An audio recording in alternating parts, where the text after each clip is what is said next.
So the biggest concern I have right now with most of my stores is moving the EVs. And I know everybody has the same $7,500, well, not everybody, but most everyone has the same $7,500 tax credit that they're trying to advertise. And we're trying to make that exciting. We're trying to make that shiny in order to catch the attention of the buyer. But to be honest, it's not just the price of it. If just the price of it were the issue, then we wouldn't have a problem with them sitting on our lot right now. On Peninsula Avenue for so what do we do? How do we sell them? What do we do if we can't move them just on this EV tax credit? What do we do? So what have you done other than the EV tax credit to market your EV vehicles?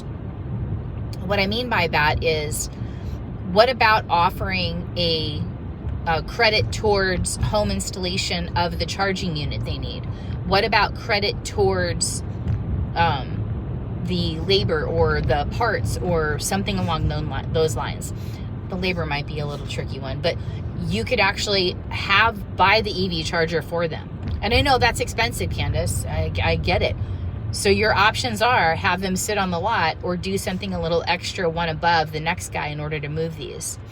There's a friend of mine who has a company that their sole, what they do is actually put on your VDP page what the cost savings are, like the fuel savings, if you buy an EV versus having a gas vehicle.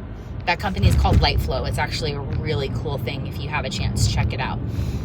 But that kind of stuff, showing a customer like what are the benefits of the EV over and above the gas vehicle they have, because there's range anxiety is still a fear. People are fearful that, well, my house is too old. I can't get this unit installed in my house to actually charge up. Things like that, those are actually real fears. So how do you assuage those real fears? You actually just meet them at that demand.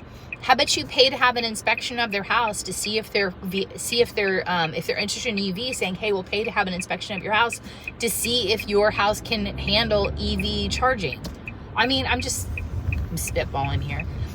But anything like that shows that you have one up over the other guy, i.e. that $7,500 tax credit, you have something over and above that, that's where you're going to win on EVs. Just saying the $7,500 tax credit and hoping that's all good. Well, what happens after September? You know, the countdown's on right now.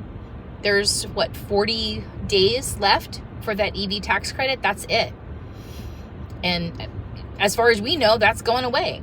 So in my opinion, if it were me that were having to move these EVs, I would be looking for different ways that I could take a loss on those EVs and get them off my lot. Seriously. Like, that's the only way they're going to move. So how much is it for installation of a home unit? Depends on the vehicle, right? So most of the ones that I've seen, I have a friend who has a Tesla. That's typically the most expensive one. It cost her, I think it was about $3,000 to get that unit installed in her home, in her garage, to where she could charge her Tesla vehicle. So what's another $3,000 loss? If you're selling it at MSRP, you're taking $7,500 off of the tax credit, and you're paying to install an EV charger in their home, and you don't have the unit anymore on your lot to pay flooring. I mean, this is going to be, in my opinion, thinking outside the box is the only way we're going to move these units. So I really strongly encourage anybody not thinking outside the box to start opening up your vision, because otherwise you're going to be sitting with these EVs in October, November, and we might not have a tax credit. So that's kind of how I would look at it, is what can I do to encourage people that's over and above that $7,500 EV tax credit that everybody gets. What can I do to encourage people? Now, and you might have to take a loser deal to do it.